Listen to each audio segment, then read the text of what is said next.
The Legend of Cricket Man. During the last 25 years of the 19th century, the woods of western Michigan were heavily logged for the old-growth pine trees. These trees could be 200 feet tall and 5 feet in diameter. Today, you can see what is left of these at Pines Point on the White River. Much of the lumber from the logging was shipped to Chicago to rebuild the city after the Great Chicago Fire. The White River is of historical interest because of the once important lumbering industry in the White Lake area. As timber was cut in the fall and winter, the logs were stacked at the top of the bluffs along the White River at places called rollways. Cisco, Deadman, and Twin are three of these rollways.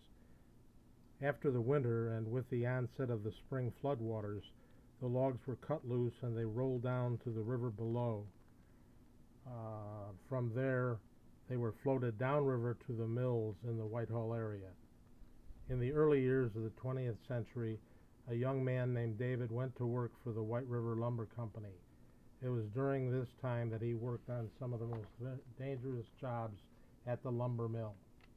One day he was dragged into a planing machine where he lost his right hand and was hit in the throat by a piece of flying lumber. The lumber company took care of David, having a hook made to replace his right hand, but he was left with a voice that only allowed him to make a chirping sound, much like that of a cricket. By 1907, logging on the White River ended, and David was now on his own. People that he ran into began to tease and taunt him. This is when people began calling him the Cricket Man. He hid in the woods and tried to stay away,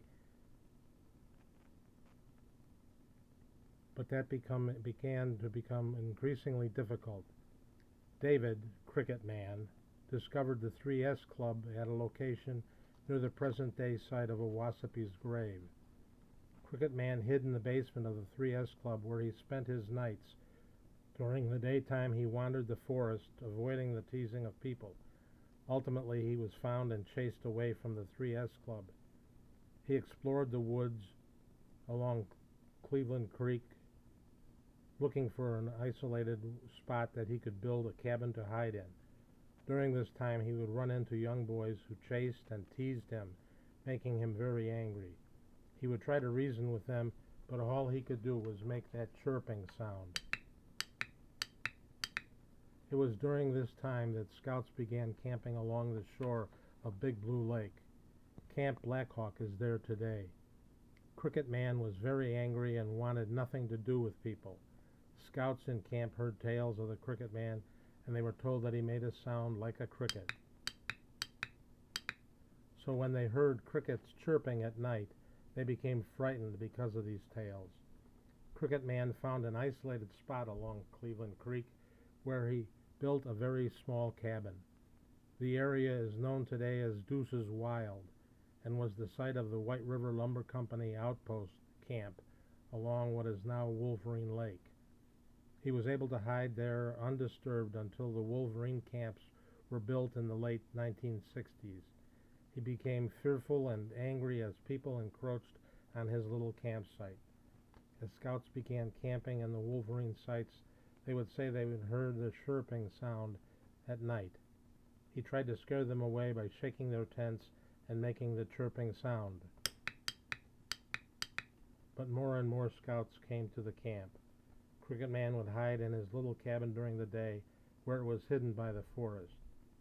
One day, scouts were exploring the woods on the east side of Wolverine Lake when they discovered a dilapidated cabin in the woods. They convinced their leaders to let them sleep in the cabin and its vicinity. As they bedded down for the night, Cricket Man crept up to the cabin and began scratching at the logs with his hook and making the chirping sound. The scouts started yelling and began to climb out of the cabin when Cricket Man slammed his hook into one of the logs and it became stuck. Cricket Man disappeared that night, and the only thing that the scouts found was his hook stuck in one of the logs of the cabin. As time passed and the tale was told and retold, scouts would say that they could hear the chirrup, chirrup as they laid in their bunks, and as tree branches brushed against their tents. They would know the cricket man was still around. When they least expected it, he would pounce and say, "Boo!"